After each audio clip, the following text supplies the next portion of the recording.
Como ustedes recordarán, estamos estudiando el libro de Génesis. Y quizás el libro de Génesis es uno de los más atacados de la Biblia. No es de extrañar porque aquí se narran todos los comienzos de la historia humana. Es el inicio y el fundamento de todo lo que somos. Entonces, si se destruye el fundamento y si Dios no es nuestro creador, pues muchas otras cosas pueden ser quitadas de allí, ¿cierto? Hace 100 años, en 1925, se desarrolló en Estados Unidos algo que se conoció como el juicio del mono. Ese fue el sobrenombre que se le dio a ese juicio porque fue muy famoso. Acaparó la atención de todo el país. En un pueblo llamado Dayton, en Tennessee, un profesor de secundaria fue llamado a juicio por enseñar en sus clases acerca de la teoría de la evolución. Hoy en día nos parecería escandaloso que a alguien se le juzgue por enseñar la teoría de la evolución. Fue el juicio. En ese tiempo estaba prohibido enseñar ideas contrarias al relato bíblico de la creación. Solamente se enseñaba en las escuelas la creación, creacionismo, no se enseñaba nada acerca de la evolución. Y por eso el juicio fue tan importante. Fue considerado el juicio del siglo en Estados Unidos. Acaparó el interés de todo el país, fue transmitido por la radio. En ese tiempo no había televisión ni otras redes sociales, entonces fue transmitido por la radio, todo el país estaba pendiente de ese juicio y era transmitido por medio de telégrafo a diferentes países. La atención mundial fue alta frente a ese juicio.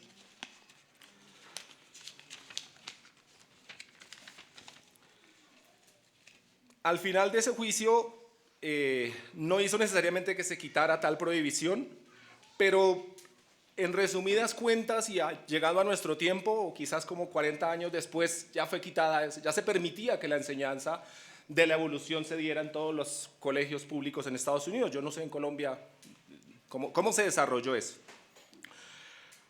Pero hoy en día lo que se enseña básicamente en todas las entidades públicas es evolución. La creación, el creacionismo es considerado un mito. Hoy en día se considera que creer que Dios hizo a los seres humanos, como nos narra el Génesis, es un mito. Es algo que no es real, que es como algo bonito, una parábola bonita, una historia bonita, pero que no es literal y cierta. A ese punto hemos llegado, pero utilizo el ejemplo de lo que sucedió en Estados Unidos para entender cómo hemos cambiado en más o menos 100 años. Ya hoy en día, vuelvo y digo, se enseña la evolución como algo absolutamente cierto. Pero la teoría de la evolución es solo eso, una teoría. Cuando se dice que algo es una teoría, estamos diciendo que no está comprobado, que no está confirmado, que es una hipótesis, algo que puede ser, pero que también puede no llegar a ser. Revisada a la luz de los principios científicos, resulta contradictoria e incompleta la teoría de la evolución. Y ya muchas veces ha sido rebatida por científicos que honestamente la analizan. Pero vuelvo y digo, a mí, yo recuerdo de niño me enseñaron fue la evolución, no me enseñaron nunca acerca de la creación en la escuela. Yo estudié en escuela pública. No sé si ustedes tuvieron eso mismo que les enseñaron fue acerca de la evolución y no nos enseñaron la creación. Diría yo, fuera equilibrado si nos enseñaran las dos caras de la moneda, nos dijeran, bueno, hay una posibilidad y hay otra posibilidad, pero ya lo enseñan como algo, se asume como cierto, ¿verdad? ¿Estamos de acuerdo en ese punto? Quise hoy que los adolescentes estuvieran con nosotros, es mi culpa, discúlpenme, perdónenme, no me hagan estas caras, chicos, yo quería que estuvieran acá porque este tema es muy importante para ustedes. En la educación secular que ustedes reciben, los que, por decirlo así, estudian en un colegio público o que estudian en una entidad no cristiana, o si no es ahora, será cuando entren a la universidad, les van a hablar de eso, les van a decir que realmente Dios, no les van a hablar de Dios siquiera, o de pronto les van a hablar mal de Dios, pero les van a decir que el ser humano evolucionó, viene del simio, de diferentes cosas les van a hablar. Así que quisiera que prestaran mucha atención. Buena parte de la ciencia y diferentes áreas de estudio como la psicología se basan en la evolución, vienen de ahí, ¿cierto? El psicólogo dice, no, pues es que los seres humanos evolucionaron y por eso desarrollaron el carácter. Todas las ciencias o casi todas las ciencias están basadas en la evolución.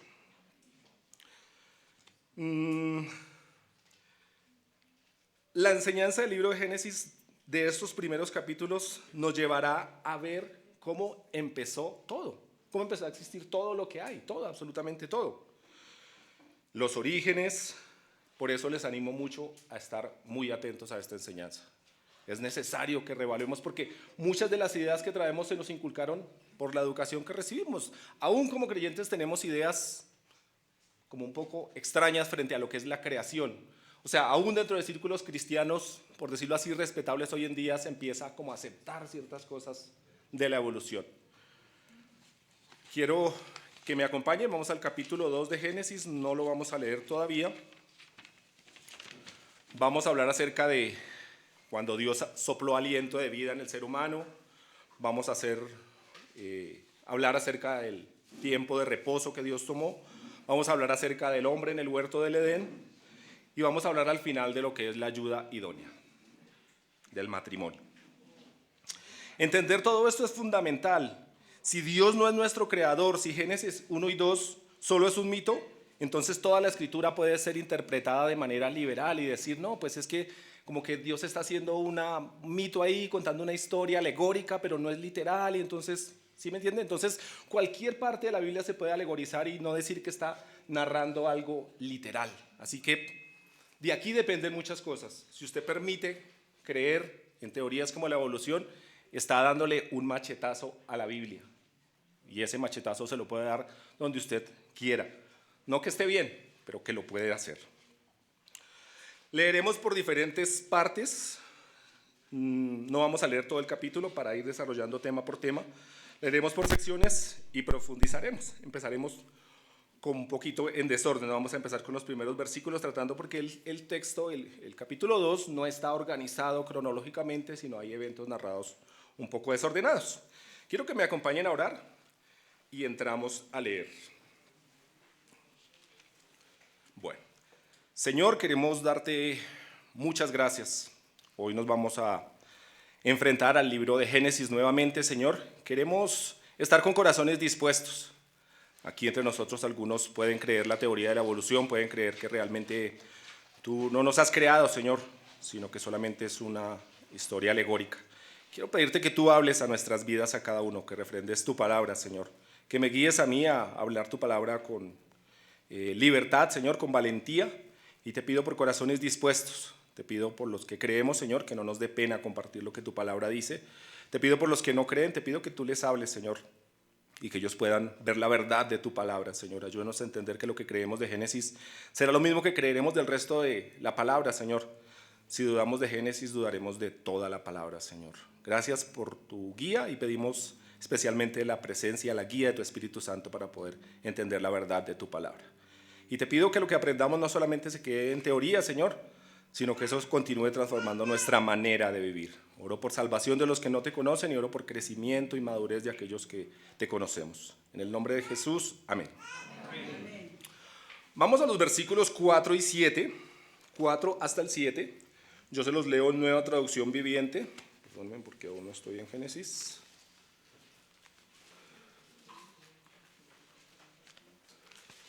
No, sí, si no encuentro Génesis, sí, por favor.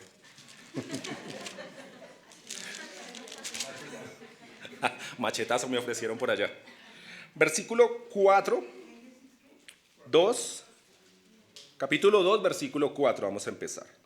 Dice, este es el relato de la creación de los cielos y la tierra. Cuando el Señor Dios hizo la tierra y los cielos, no crecían en ella plantas salvajes ni grano, porque el Señor Dios aún no había enviado lluvia para regar la tierra, ni había personas que la cultivaran. Versículo 6. En cambio del suelo brotaban manantiales que regaban toda la tierra. Versículo 7. Luego el Señor Dios formó al hombre del polvo de la tierra, sopló aliento de vida en la nariz del hombre, y el hombre se convirtió en un ser viviente. En el capítulo 1, el que nos enseñaba Germán, vimos cada uno de los días de la creación, lo que Dios fue haciendo, ¿cierto? Y dice que solo con el poder de su palabra fueron hechas todas las cosas. Dios tomó de la nada, de la no existencia, de que no había absolutamente nada, solamente estaba Él, a hacer todo lo que estamos viendo, todo, ¿cierto? Está bien, no hizo los edificios, pero hizo los materiales con los que están construidos y hizo los seres humanos que hicieron esos edificios y a los seres humanos los dotó de la capacidad de hacerlo. Todo lo que existe fue hecho por Dios. El sol, las estrellas, el mar, la tierra, los animales, todo. En el día 6, en el día 6, se nos dice que Dios tomó del polvo de la tierra y formó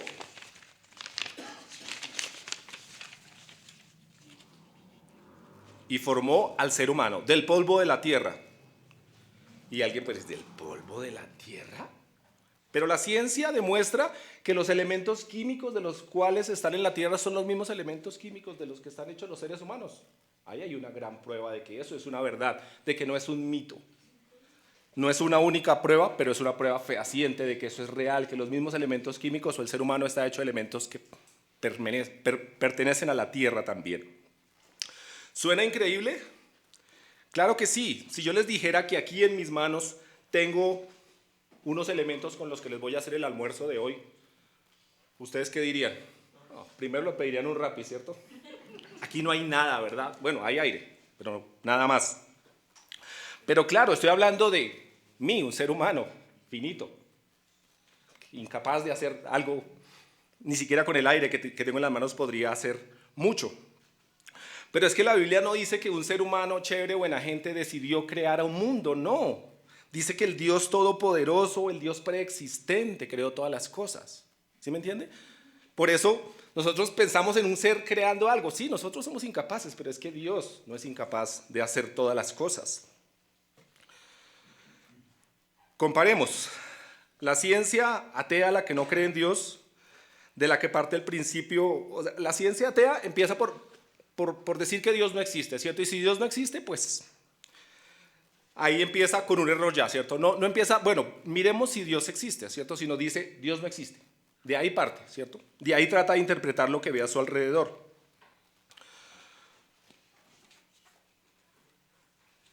Y dice que el mundo, que la creación empezó a existir, y una de las primeras cosas que hablan es del Big Bang. El Big Bang se considera que fue una gran explosión que sucedió hace 13.000 millones de años. Necesitan poner una antigüedad gigante para decir que el ser humano fue cambiando y que todas las cosas llegaron al punto en el que estamos hoy. Por eso tienen que tener esa antigüedad, porque la Biblia, si la miramos con honestidad, podríamos decir que la Tierra tiene 6.000, 7.000 años de antigüedad, no más que eso. No necesitaba más que eso. Pero la ciencia necesita decir que miles de millones de años atrás para lograr decir es que desde que no había nada a todo lo que hay necesitamos muchísimo tiempo. Pero el tiempo no cambia nada, ¿cierto? El tiempo no mejora las cosas, el tiempo a veces las destruye. Si usted deja un jardín sin cuidar, no mejora, empeora, ¿cierto? Luego dice que de la nada no había nada, pero dice que después que aparecieron bacterias primigenias, no sé qué es la palabra primigenias, supongo que prehistóricas, que en el agua se volvieron peces, que esos peces se volvieron anfibios, que los anfibios se volvieron reptiles mamíferos, de ahí el simio, de ahí usted y yo. Quizás algunos nos parecemos al simio, muchos más que otros, pero la teoría sigue siendo muy sacada de entre el sombrero, ¿cierto? O sea, ¿cómo pensamos de que no había nada, de unas bacterias que no se podían ver siquiera por el microscopio, eso empezó a ser transformado hasta llegar a ser un ser humano como usted y como yo? Muchas cosas dentro de nuestro ser, el ADN, todas esas cosas demuestran que no tenemos una relación cercana con esas bacterias y con esas cosas, a pesar de que pasen miles y millones de años. Pero aquí en la palabra de Dios, aquí en este libro, se nos dice que el Dios Todopoderoso, el Supremo Creador, dio vida a todo lo que hay. De la misma tierra, Dios formó al ser humano, le dio vida, le dio aliento de vida, sopló sobre su nariz. Fue el aliento de Dios el que le dio vida a esa tierra, ¿cierto? No es que Dios hizo un muñequito de barro y el muñequito empezó a andar solamente, no. Sopló aliento de vida. Y ahí el ser humano tuvo vida. Fue ahí en ese momento. ¿Difícil de creer? Si no conoces a Dios, claro, es imposible de creer. El 15 de junio del año 2012, Nick Wallenda, ¿le suena el apellido conocido? Unas personas muy famosas, son una familia, son malabaristas, subió a una cuerda suspendido a 53 metros de altura. 53 metros de altura, para el que no calcula eso muy bien, son como 20 pisos de altura. Tensó una cuerda sobre las cataratas del Niágara. Caminó algo así como 500 metros. 500 metros mal calculados es como de aquí al parque principal. Imagínense una cuerda suspendida sobre un gran abismo de agua, si han visto, o los que han estado en las cataratas, una cuerda suspendida de un extremo al otro, 53 metros de altura, 500 metros, medio kilómetro. Tendió esa cuerda allí y caminó sobre ella. La cuerda tiene un ancho de 5 centímetros, esto. O sea, imagínense su pie apoyado en 5 centímetros. A veces uno va a caminar sobre el andén y no puede, ¿cierto? Este hombre caminó sobre una cuerda de 5 centímetros, así de grande. Y tardó 25 minutos para pasar de un extremo al otro. Imagínense todas las adversidades que había a su alrededor. Estaba sobre unas cataratas, el viento debe ser fuerte, el vacío, todas las cosas. Yo le pregunto, si usted no supiera esta historia, si usted no conociera la historia de esta familia, ¿usted hubiera apostado un solo peso que este hombre atravesaba por esa cuerda? Yo no. Yo no hubiera gastado 10 pesos. Yo digo, este man, prediquémosle porque va a quedar acá. ¿Cierto? No, era imposible. ¿Cómo va a pasar una persona por una cuerda así de delgada? Pero asimismo, si tú no conoces a Dios, no puedes dudar de su capacidad. Si no lo conoces, ¿cómo puedes dudar de que Él sea capaz de hacerlo? Primero, conócelo. Cuando te das cuenta de quién es Dios, entonces la posibilidad de que Él haya creado todo es real, ¿cierto? Cuando tú miras su palabra y ves todo lo que Él hizo, entonces puedes decir, oiga, no estamos hablando de un ser normal, no estamos hablando de alguien todopoderoso. Y así creo que podemos decir, sí, sigue siendo admirable, para mí sigue diciendo, cuando los científicos hablan de las maravillas que puede tener el cuerpo humano, de todos los órganos internos que puede tener nomás el ojo humano, de que nos haya creado con 4 dedos hacia acá y uno hacia acá, cada aspecto de la creación, cada aspecto, cómo funciona el equilibrio, es increíble todo lo que Dios hizo. Es maravilloso, es demasiado complejo, pero el Dios del que estamos hablando no es un ser humano como usted y como yo. Es alguien grandioso que pudo crear todas las cosas. Entonces, si tú no conoces a Dios, no dudes de su capacidad, no dudes de todo lo que Él puede hacer. Primero conócelo y vas a poder decir de verdad, si Dios hace todo eso, para Él no le queda grande la talla 40, dice. Vamos ahora sí, versículos del 1 al 3. Versículo 1 dice, así quedó terminada la creación de los cielos y de la tierra y de todo lo que hay en ellos. Cuando llegó el 7º día, Dios ya había terminado su obra de creación y descansó de su labor. Dios bendijo el 7º día y lo declaró santo, porque ese fue el día en que descansó de toda su creación.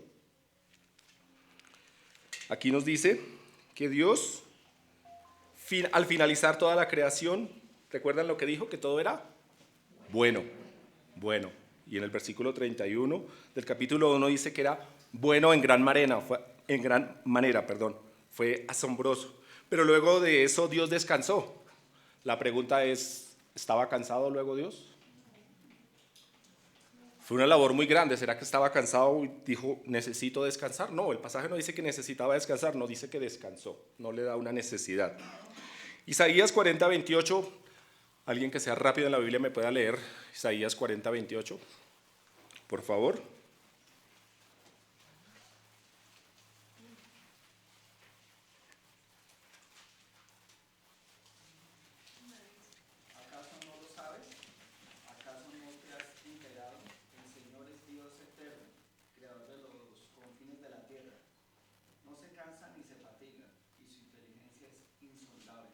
Muchas gracias, Carlos. Dice que el creador de todo y dice que no se cansa. Él no se cansó.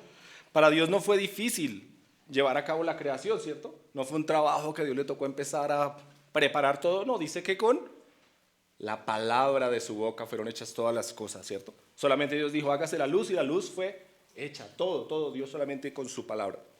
Entonces descartamos que hubiese estado cansado.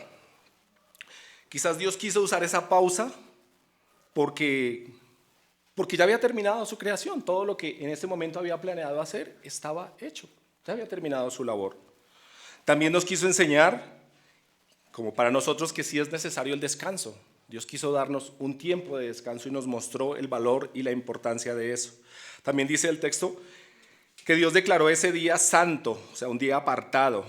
Por eso es que, como creyentes, sacamos un día a la semana para reunirnos y alabar al Señor, ¿cierto? Luego ya más adelante le va a dar una orden a Moisés a ellos de guardar cierto día a la semana y ellos guardaban el sábado. Nosotros no guardamos necesariamente de la misma manera que Israel, pero sí usamos el domingo para adorar al Señor. Quizás no es el momento de profundizar acerca de por qué ese cambio, pero Dios quiso mostrar el valor, la necesidad del descanso, pero también el valor y la necesidad de adorarle a Él, de agradecerle por todo lo que había creado. Vamos a los versículos, a nuestra tercera sección, vamos a mirar los versículos 8 al 7, el hombre puesto en el huerto del Edén, 8 al 17. 2, 8 al 17 dice: Después el Señor plantó un huerto en Edén, en el oriente, y allí puso al hombre que había formado. El Señor Dios hizo que crecieran del suelo toda clase de árboles, árboles hermosos y que daban frutos deliciosos. En medio del huerto puso el árbol de la vida y el árbol del conocimiento del bien y del mal. Versículo 10. Un río salía de la tierra del Edén, que regaba el huerto, y después se dividía en 4 ramales. El primero, llamado Pisón, rodeaba toda la tierra de Havilá, donde hay oro. Y el oro de esta tierra es excepcionalmente puro. También se encuentran allí resinas aromáticas y piedras de ónice. El segundo, llamado Gihón, rodeaba toda la tierra de Cus.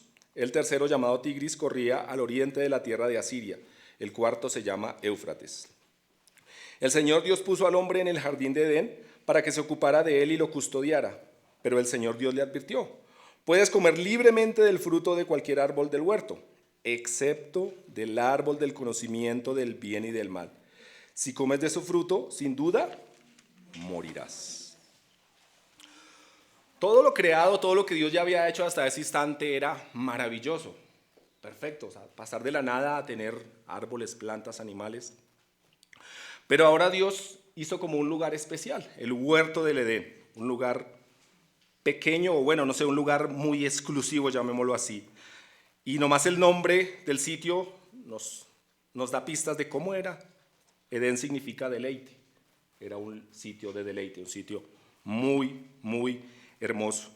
Dice que había un río que se dividía en 4 ramales: Pisón, Gihón, Tigres, Éufrates. Algunos han tratado de ubicar dónde estaba el jardín del Edén en nuestra tierra actual. Bueno, hay muchas posiciones acerca del tema. Algunos dicen, no podemos pensar que era un sitio colocado, o sea, que lo podamos ubicar en este momento. Otros, por la ubicación especialmente de los ríos Tigris y Éufrates, lo ubican en lo que es la actual Irak o Turquía. En este lugar algunos dicen, sí, si usted mira el mapa, ahí estaban 2 de esos ríos, los otros 2 no se sabe exactamente. No se ponen de acuerdo exactamente la ubicación geográfica, pero se nos dice que habían allí árboles hermosos de frutos deliciosos. O sea, era un lugar perfecto, ¿cierto?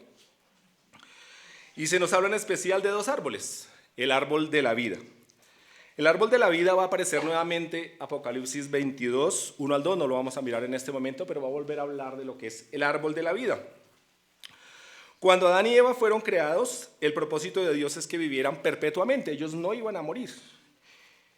Y Génesis no nos habla mucho más acerca de ese árbol, creo que en el 3:20, en la próxima enseñanza, creo yo, vamos a volver a hablar un poquito. Pero podemos entender que ese árbol preservaba la vida de ellos, les permitía continuar viviendo continuamente, o sea que no iban a morir. Ahora, habla del árbol del conocimiento del bien y del mal. Tampoco sabemos mucho del árbol del conocimiento del bien y del mal, lo que nos dice Génesis. No sabemos exactamente si era que comer de ese fruto los iba a hacer sabios. Tenemos esa idea de que sí los iba a hacer sabios porque más adelante vamos a ver que ellos comieron, porque Satanás les dijo que sí los iba a hacer sabios. Pero lo que queda claro y que Dios les aclara muy bien es que de este árbol, del último, del bien y del mal, no debían comer. ¿Cuál era la consecuencia de comer de ese árbol? La muerte. Iban a morir por comer de ese árbol. El próximo capítulo va a profundizar bastante acerca de este tema, así que no quiero meterme ahí mucho, pero piensen en eso, solamente en ese lugar exuberante donde estaban, donde todo era perfecto, había una sola prohibición. El resto lo tenían, dice que podían comer de todos los frutos, podían vivir perfectamente, pero había una prohibición. Eso va a ser clave para la próxima enseñanza, por favor, no se la pierdan. En el jardín de Edén, Adán tenía ya un trabajo, debía cuidarlo, y también a él fueron traídos todos los animales creados para que él les pusiera nombre. Delante de él desfilaron y él fue colocándoles el nombre. Si no está de acuerdo con el nombre de algún animal, puede, por favor, comunicarse con Adán. Él hizo ese trabajo. No estaba con Eva, parece, entonces, disculpen, necesitaba ayuda. Siendo el libro de los comienzos y entendiendo que ese fue el primer trabajo que tuvo Adán, podemos decir que esa fue la primera chamba de Adán. Tuvo su trabajo. Y algo clave aquí, el trabajo no es castigo, ¿cierto? Hay una canción popular hace unos años decía que el trabajo lo hizo Dios como castigo. Los más antiguos que conocemos la canción, los jóvenes dicen que si la cantaba Bad Bunny. Una canción dice que el trabajo lo hizo Dios como castigo. ¿Eso es cierto? No, a la luz de la palabra él ya tenía un trabajo para hacer. El trabajo no es consecuencia del pecado como castigo del pecado. Vamos a la cuarta sección y última, que es la creación de la mujer. Versículos 18 hasta el 25, hasta el final. Versículo 18 dice, después el Señor Dios dijo, no es bueno, 2:18. Después el Señor Dios dijo, no es bueno que el hombre esté solo, haré una ayuda idónea para él. Entonces el Señor Dios formó de la tierra todos los animales salvajes y todas las aves del cielo. Los puso frente al hombre para ver cómo los llamaba. Y el hombre escogió un nombre para cada uno de ellos. Puso nombre a todos los animales domésticos, a todas las aves del cielo y a todos los animales salvajes. Pero aún no había una ayuda ideal para él. 21. Entonces el Señor Dios hizo que el hombre cayera en un sueño profundo. Mientras el hombre dormía, el Señor le sacó una de sus costillas y cerró la abertura. 22. Entonces el Señor Dios hizo de la costilla a una mujer y la presentó al hombre. Al fin, exclamó el hombre, versículo 23, este es hueso de mis huesos y carne de mi carne. Ella será llamada mujer porque fue formada del hombre. Esto explica por qué el hombre deja a su padre y a su madre y se une a una esposa y los dos se convierten en uno solo. Ahora bien, el hombre y su esposa estaban desnudos, pero no sentían vergüenza. Este capítulo está narrado, los sucesos no están en el orden cronológico en que sucedieron, porque esta creación de la mujer, esta última parte, sucede antes de la prohibición del jardín del Edén. Eso va a ser clave también en la próxima enseñanza. Eva también sabía que estaba prohibido comer de ese fruto, entonces no está narrado de forma cronológica. La mujer ya había sido creado cuando fueron puestos en el Edén. Hasta aquí el relato nos dice que Dios vio que todo era bueno, y bueno en gran manera, había dicho en el versículo 31. Pero aquí dice, no es bueno. Quizás es la primera vez que Dios dice, no es bueno. ¿Y a qué se refiere? A que no es bueno que el hombre esté solo. Delante del hombre habían pasado todos los animales creados, a pesar de que habían animales muy fuertes, habían animales hermosos, habían animales útiles. Ninguno era la mejor ayuda que este hombre necesitaba. Ninguno era el ideal para él. Entonces Dios puso a dormir al hombre, lo hizo caer en un profundo sueño. Por eso es que cuando uno está enamorado sueña tanto con ella, porque Dios nos puso en un sueño. Y por eso es que ellas duermen más que los hombres, porque fue sacada del hombre durmiendo. ¿Sí? Es broma. El Señor puso en un sueño profundo y abrió la costilla de Adán. Y como estamos en el libro de los comienzos, aquí está la primera anestesia y la primera cirugía. Ahí está el Señor mostrándonos. Y sacó de él a Eva. No podemos decir entonces que es la media naranja, es la media costilla. La media costilla. Y me fascina como lo dice esta versión, quizás en las otras versiones no está lo que es en el versículo 3. Adán dice, al fin, o sea, Adán estaba esperando una ayuda y al fin llegó esa ayuda. ¡Qué emoción! Hay emoción en él. La agradeció. Después de esperar tanto tiempo, o no se nos dice el tiempo, pero esperar una verdadera ayuda, después de ver todos los animales pasar y no encontrar la ayuda que él iba a necesitar, al fin llegaba esta ayuda. Y aquí está el primer piropo en la Biblia.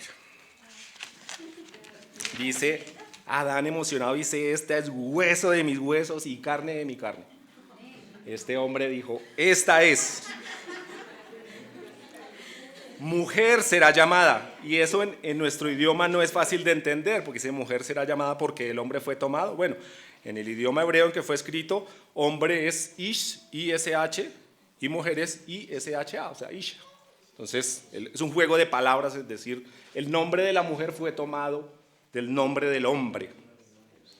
Después del primer piropo, entonces vino el matrimonio. El hombre deja a su padre y se unen y ahora son una sola carne. De ahí viene ese concepto. Por eso la Biblia dice cuando dos personas se casan son una sola carne. ¿Sí ven el valor y la importancia? Miren, en este momento o en toda la historia creo que ha existido la guerra de los sexos. Antes era el machismo, ahora es el feminismo. No vamos a negar, el machismo ha sido real y muchos justificándose aún en la Biblia la han tomado para promover un acto machista contra la mujer y decir que la mujer es inferior. Ese no es el concepto de la Biblia, perdónenme los hombres que que hemos creído eso, ¿cierto? Pero ahora se promueve entonces el feminismo, que es como la otra cara de la moneda. Entonces, la mujer es superior al hombre. Eso no va a solucionar el problema. Solamente digo, eso va a traer más problemas más adelante, ¿cierto?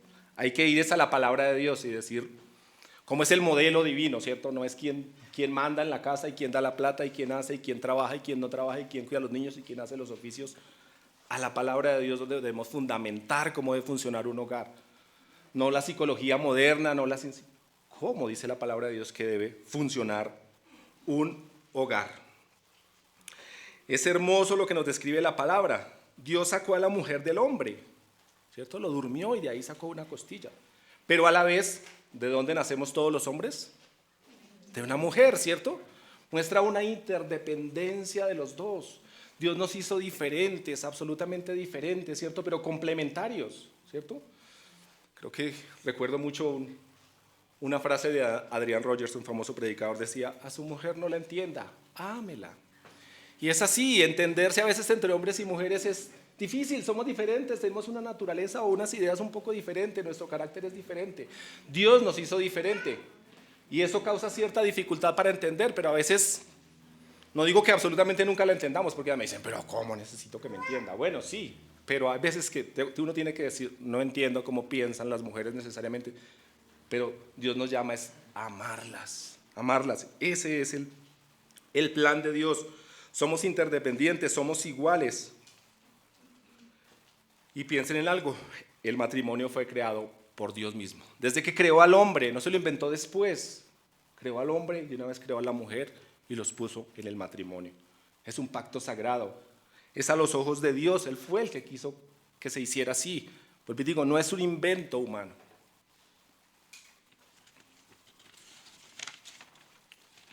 Ya cerrando, tomando como unas aplicaciones o como una conclusión, te diría que si tu matrimonio pasa por dificultades, ven a Dios, ven al Creador, al que se inventó el matrimonio. Él va a poder sacar adelante tu matrimonio. Él te va a ayudar, Él te va a guiar, ¿cierto? El problema de la mayoría de matrimonios hoy en día es que no se basan en la palabra de Dios, viven a su manera, ¿cierto? Y se vuelve una verdadera guerra, ¿cierto? Porque cada uno quiere imponer su voluntad. Cada uno quiere decir cómo se tienen que hacer las cosas. Pues, alguien en un libro ejemplificaba esto como dos boxeadores en una esquina cada uno en una esquina del ring, ¿cierto? Y el que está en una esquina dice, no, pues si ella no hace esto, yo no hago esto. Y él dice, pues si ella no hace esto, yo tampoco hago esto. Adivinen cuándo van a solucionar los problemas así. Nunca. Se necesita un juez, ¿cierto? Alguien que diga, no, pues usted debe hacer esto y usted debe hacer esto. ¿Y quién es ese juez a la luz de la palabra? Dios es el que dice cómo debe funcionar un hogar. De otra manera es imposible, ¿cierto? Podrá convivirse como hacían nuestros abuelos por el que dirán, pero ese tampoco es el concepto bíblico.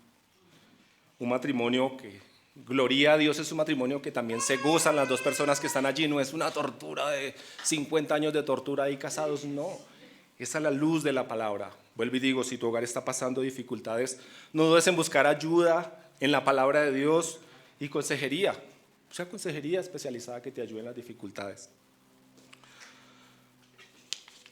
Para ustedes, chicos y chicas, jóvenes que aún no han formado un matrimonio, Dios tiene un buen plan con ustedes, ¿cierto? Quizás una de las cosas que más le preocupa, le afana a un joven es ¿con quién me casaré? Esa es la pregunta del $1.000.000. ¿Con quién habré de casarme? Pero les digo, ustedes jóvenes, no busquen fuera de Dios. No busquen fuera de Él. Fuera de Él no van a encontrar nadie adecuado, nadie ideal. Pongan a Dios primero en sus vidas. No te afanes tanto por buscar la princesa o el príncipe. Primero preocúpate por tú ser un príncipe o una princesa. Porque si te quieres casar con un príncipe, pues no puedes ser un plebeyo, tienes que ser príncipe o princesa. Entonces, ve al rey y delante de él aprende lo que es ser un buen hijo de Dios y te aseguro que eso es la base de un buen matrimonio. ¿Listo? Coloca a Dios primero, espera el tiempo de Él, coloca a Dios primero en tu vida, espera el tiempo de Él y ya, Dios va a traer la ayuda idónea o el hombre ideal en el tiempo que Él tiene para eso. Y para ti, si tu hogar se acabó, si vienes de un divorcio, si han pasado 1000 cosas en tu vida que terminaron con tu hogar, Dios aún no termina su plan. Dios no te ha desechado. Dios sigue teniendo el control de las cosas. Él cumplirá un propósito en tu vida. Yo no sé si Dios tiene otra persona para que pueda restablecer tu familia. No lo sé, no puedo decir eso. Pero lo que sí te puedo decir es que Dios siempre es fiel y que Dios restaura. Y que Dios nos ama y quiere lo mejor para nosotros. No te apresures, ni si eres joven, ni si estás solo. No te apresures. Las viejitas tenían un dicho que decían, la va a dejar el tren. Lo va a dejar el tren. Y alguien contestó, yo prefiero que el tren me deje y no que me arrastre. Eso es cierto, no te apresures por formar, si estás solo por conseguir a alguien o si eres joven por la primera, esa es la que Dios dice para mí, no. Espera el tiempo de Dios, busca en Él, espera en Él. Ora por eso, pero espera en Él. Esa es una de las cosas quizás que causa más tropiezo en los seres humanos. La persona con la que uno se casa, ¿cierto? Porque comparte con ella todo. Mucho tiempo, ¿cierto? Muchas dificultades. Y es la persona que más lo conoce a uno y la persona que más tiene que aguantarse todas las manías de uno, todas las cosas, todos los defectos, ¿cierto? Entonces, piensen en eso, la importancia de elegir la persona adecuada. Y quizás en nuestra sabiduría y prudencia no vamos a elegir la persona adecuada. Por eso necesitamos la guía de Dios para elegir la persona adecuada. Alana está discutiéndome eso. Sí. Confía en Dios y espera en Él. A manera de conclusión, miré un comentario acerca de eso y me tomé la tarea de mirar en mi versión, por lo menos en Génesis 1 y 2 hay 56 versículos. Y en estos 56 versículos, ¿sabe cuántas veces se nombra a Dios? 41, 42 veces. Yo creo que es un récord en toda la Biblia. 41 veces nombrado en 56 versículos Dios. Así que Dios es el protagonista de esos dos capítulos. Dios es el que hace todas las cosas. Él es el creador del cielo y de la tierra. Él es el creador de todo lo que existe. Él es el protagonista. Él es el poderoso. Él creó animales y plantas. Él creó al hombre y a la mujer. Él creó el matrimonio. Creo que Él es el que sabe cómo funciona todo. Si algo no está funcionando es porque Él es el que lo puede solucionar, ¿cierto? Hoy en día hablan del cambio climático y que tenemos que hacer esto y que dejemos de consumir esto y yo digo, bueno, tengo mis reservas frente a ese tema. Digo, sí, tenemos que hacer algunas cosas, pero Dios es el creador, Dios es el que sabe y Dios es el que va a preservar ese planeta como Él quiere. Nuestro primer deber como ecologistas es ir a Dios y a su palabra, ¿cierto? No pensar que porque vamos a dejar de consumir ciertas cosas vamos a salvar el planeta por eso. No, Él es el que le tiene un límite determinado al planeta. Vuelvo y digo, sin decir que no tenemos que hacer ciertos cambios, ¿cierto? Claro que los tenemos que hacer. Creo que Él es el que conoce todo. Me acuerdo una anécdota creo que es de Ford, de Henry Ford. Dice que él tiene una máquina que era una de las máquinas más importantes en la producción de su planta de automóviles y de pronto en algún momento esa máquina dejó de funcionar. Entonces este hombre dijo, no, pues llamemos al fabricante. El fabricante llegó, miró la máquina, se metió a ella, cogió de su caja de herramientas una tuerca, fue y la puso y la máquina volvió a funcionar. Entonces le mandó la cuenta de cobro al señor Ford y el señor Ford le mandó una cuenta de cobro, la cuenta de cobro era $100. El señor Ford le mandó me parece muy costoso, $100 por colocar una tuerca. Entonces el hombre le mandó una segunda cuenta de cobro diversificada. Colocar una tuerca, $1. ¿Saber cuál tuerca colocar? $99. Y con eso este hombre le decía, él era el fabricante de la máquina, él sabía cómo funcionaba, él sabía lo que tenía que hacer. Así Dios es el que sabe cómo funcionamos, cómo funciona nuestra creación, es el que sabe cómo debe funcionar. Si algo está funcionando mal sobre este planeta, sobre esta tierra, sobre nosotros, Él es el que sabe cuál es la solución, no nosotros. Por eso es que la Biblia dice que no seamos sabios en nuestra propia opinión. O sea, como que cuando hay un problema, como cuando hay un incendio, alguien trata de echarle agua. Pues la intención es buena, pero muchas veces no funciona, ¿cierto? Los bomberos recomiendan muchas veces no echar agua porque puede empeorar. Así, los seres humanos tratamos de solucionar los problemas de los seres humanos en nuestras fuerzas y no vamos al Creador. Por eso es que estamos como estamos. Acompáñenme a orar, por favor. Señor, queremos darte gracias. Te pido que cuando salgamos, Señor, cuando tengamos la oportunidad de ver la naturaleza, cuando veamos los animales, podamos darte gloria, Señor. Tú eres el creador de todo, pero te pido que ante todo nos veamos como seres humanos, como creación tuya, como que fuimos hechos a imagen y semejanza tuyo, Señor. Gracias porque nos dejaste para administrar la creación. Perdónanos porque no lo hemos hecho como debemos, Señor. Y perdónanos porque nos hemos apartado de ti. Eres nuestro creador y eres el que sabe cómo funciona nuestra vida, Señor. Pido tu ayuda, pido tu dirección, pido que Señor, estemos creyendo tu palabra, Señor, que ella sea la base en la cual confiamos, que creamos que si eres nuestro creador, entonces te debemos reverencia, te debemos gloria y honra, pero ayúdanos a ver el amor que ha reflejado también en la creación. Pido que nos ayudes a perseverar en este estudio de Génesis y sigamos entendiendo las verdades de tu palabra. Pido por nuestros jóvenes, por las personas que han tenido dificultades en su hogar, te pido, Señor, que ellos puedan confiar en ti y esperar en ti. Eres tú quien va a guiarlos a escoger la persona adecuada o a solucionar los conflictos que pueden tener como esposos, Señor. Gracias por el matrimonio, gracias por la bendición que es, gracias porque a través de ello aseguraste la existencia nuestra, Señor. Ayúdanos a ver que el matrimonio fue creado por ti y que debe ser llevado de acuerdo a tu palabra. Pido todas estas cosas en el nombre de Jesús, nuestro Salvador. Amén.